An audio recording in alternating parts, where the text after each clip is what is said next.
ada peruntukannya lah. Heeh. Nah, yang ini juga nggak tahu ya kenapa harus ada istilah itu gitu. Oke, kita diskusi lagi nih, Jis, soal istilah-istilah bisnis nih. Iya, siap. Kali ini kita akan diskusi soal istilah apa nih, Jis? Soalnya kan sebelum-sebelumnya udah Ya. banyak lah ya, ada beberapa gitu istilah-istilah bisnis yang kita share ke teman-teman. Nah, sekarang kita bakal share soal apa nih istilahnya? Jadi ada istilah stakeholder dan shareholder. Stakeholder dan shareholder. Oke. Yang kita tahu itu yang apa namanya? Kalau di motor tuh ada holder, di mobil tuh holder. Itu mah holder HP. Nah, apakah sama ya? Mirip-mirip kayak gitu atau enggak nih? Nah, cuman memang istilah ini kalau menurut saya agak mubazir. Oke. Kenapa nih? Karena terlalu banyak persamaan dengan istilah lain. Jadi istilahnya tuh apa ya? Banyak kata gitu jadinya gitu. Ya sebenarnya kayak kata umum ya. Iya. Yang bisa dipakai dalam apa namanya? Tema-tema tertentu, tema bisnis, tema keluarga, misalkan tema masyarakat, tema pendidikan. Itu kan stakeholder tuh ada sering dipakai tuh di istilah. Sering dipakai. Tempat-tempat lain gitu ya. Ya. Di bisnis juga bisa dipakai. Di bisnis gitu. juga ada. Oke. Nah, jadi yang pertama kita bahas dari stakeholder dulu. Oke. Nah, stakeholder itu artinya adalah orang yang mempunyai kepentingan. Orang yang punya kepentingan di dalam suatu perusahaan atau organisasi. Ya itu udah. Oke. Orang yang punya kepentingan kalau di bisnis berarti ya di bisnis ya. Di bisnis. Oke, orang yang punya kepentingan bisnis nih gitu. Yang punya kepentingan dalam suatu bisnis. Terus dia juga bisa mempengaruhi berjalannya bisnis ini. Oke. Punya andil dan punya pengaruh ya. Ya, punya ambil alih dan pengaruh gitu. Tapi si stakeholder ini tidak punya apa namanya? Bukan tidak punya, belum tentu punya saham. Oke, gimana? Belum tentu saham. Nah, terus saya juga bingung kan, wah, terus apa dong nih stakeholder tuh? Contohnya kayak apa gitu. Ternyata karyawan masuk stakeholder. Oke. Investor masuk stakeholder, terus bahkan kayak supplier, misalkan kita supplier bahan baku, misalkan dari luar, itu termasuk stakeholder juga. Oke. Terus vendor termasuk stakeholder juga. Lah terus ngapain diciptakan istilah ini gitu? Oke, kalau di dalam bisnis, tema bisnis berarti gitu ya. Dalam tema bisnis sih ketika stakeholder ini digunakan menjadi istilah yang mungkin kita bisa simpulkan adalah seseorang yang punya pengaruh dan punya kepentingan dalam suatu sistem bisnis tertentu misalkan gitu ya. Kalau misalkan udah terbentuk satu sistem bisnis di kawasan, misalkan kayak kita tuh ada KIC ya. Ya, kawasan bisnis lah. Kawasan bisnis lah ya, gitu ya. Itu kan ada pemilik lahan. Pemilik lahan itu salah satu stakeholder. Kemudian investornya. Itu stakeholder lagi. Ya. Terus nanti di dalam pabriknya itu ada karyawan, itu stakeholder lagi. Stakeholder juga. Yang itu saling punya kepentingan dan saling mempengaruhi ya. Saling punya pengaruh ya. Oke. Nah, menurut saya ini diciptakannya kata ini tuh untuk apa gitu.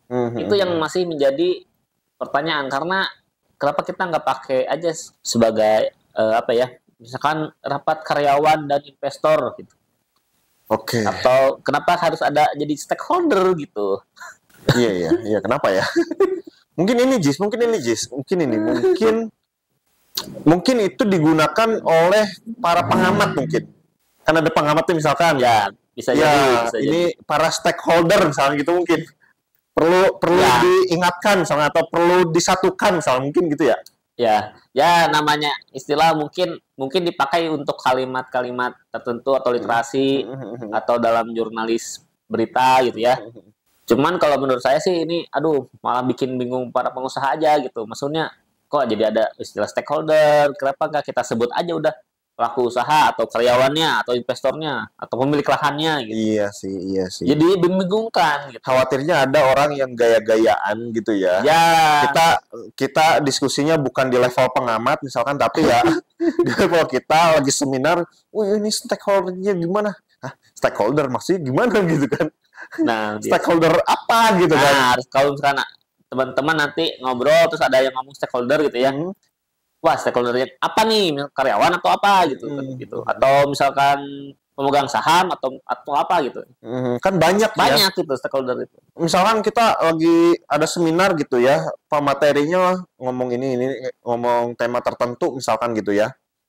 Terus ada teman kita ngomong, iya nih stakeholdernya memang nggak bener.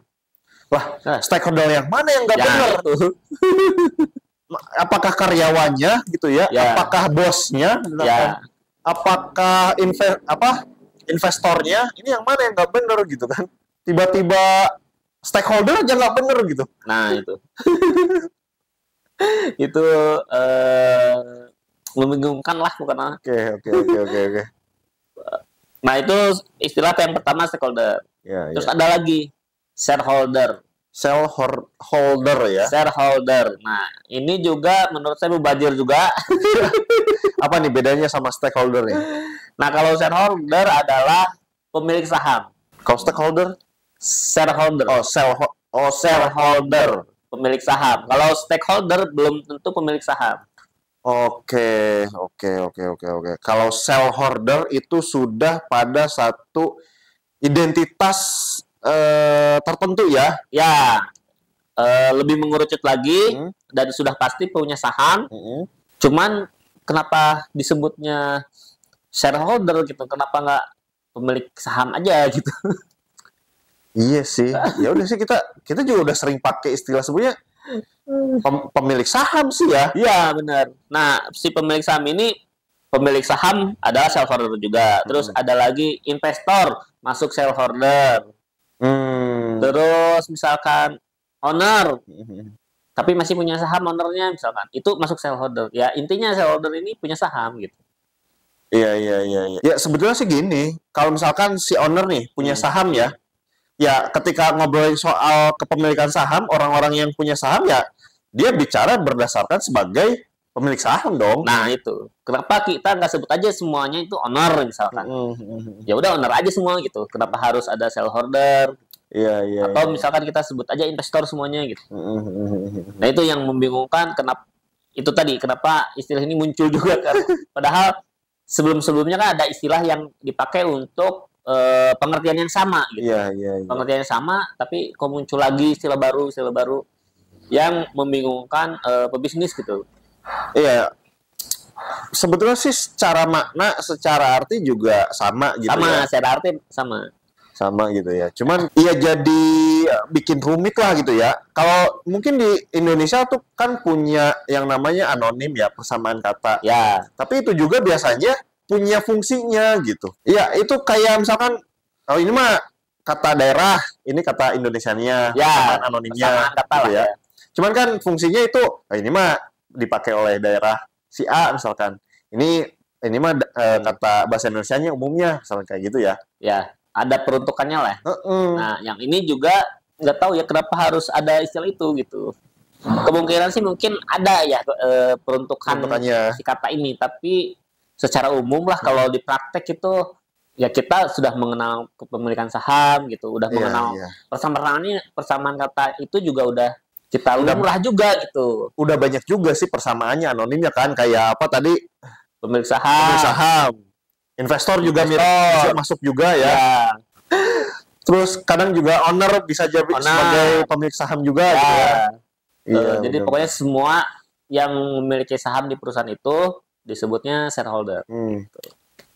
Jadi misalkan kalau dalam kalimat, mungkin kalau ngobrol, nggak tahu nih, saya juga belum pernah ngobrol ada kata shareholdernya.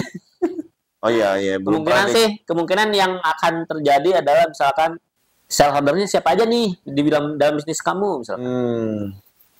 Ini kita mau rapat shareholder gitu. Ya tapi kan sama aja ditanya gini, siapa aja nih pemilik saham di kamu? Ya, sama aja gitu. Iya. Apa ya? Jadinya itu ya tadi kadang-kadang kita gitu ya di lingkungan bisnis ya kan udah biasa pakai itu, tiba-tiba ada orang yang pakai itu, oh kok jadi apa gue yang bodoh gitu ya? Kok nggak tahu istilah itu gitu? Ya. Ya intinya ya ini mas share lah ya. Kalau ada teman-teman yang lain misalkan menggunakan istilah itu, kemungkinan apa ya? Maksudnya itu gitu ya. Maksudnya itu gitu. Yang benar sih maksudnya itu. Cuma nggak tahu nih pemakaian ini. Iya, iya, iya, iya. Karena di bahasa Inggris pun ada shareholder sama ada pemilik saham. Pemilik saham bahasa Inggrisnya apa ya? Ada kata stakeowner. Stakeowner. Kalau bahasa Inggrisnya ya. Bahasa Inggrisnya Dari pemilik saham. pemilik saham. Oke, oke. Kenapa nggak pakai stakeowner? Tapi ada stakeholder bukan pemilik saham. Aneh nggak? Shareholder mungkin. Iya kan ada Oh, iya, iya, iya, iya. ada stake owner. Gini. Shareholder adalah pemilik saham. Ya. Nah, tapi istilah shareholder ini kan pemilik saham ini ada lagi bahasa Inggrisnya. Iya, iya, iya. Namanya stake owner. Ya, stakeowner ya. Itu pemilik saham juga. Pemilik saham juga. Tapi muncul lagi yang stakeholder itu. Iya, ya sedangkan ada lagi kan istilah stakeholder. Yang stakeholder itu kan semuanya tuh. Ya, dan bukan pemilik saham. Iya. Wah, jadi makin pusing. Ya, sedangkan tadi kan kita menjelaskan yang namanya stakeholder itu kan semuanya. Salah satunya bahkan pemilik saham gitu kan. Ya. Masuk ke dalam stakeholder. Ya kan? Ya, masuk dalam stakeholder juga. Stakeholder juga. Tapi bahasa Inggrisnya pemilik saham adalah stake owner. Stake owner. Bukan stakeholder gitu ya. Bukan. Tapi ada lagi shareholder.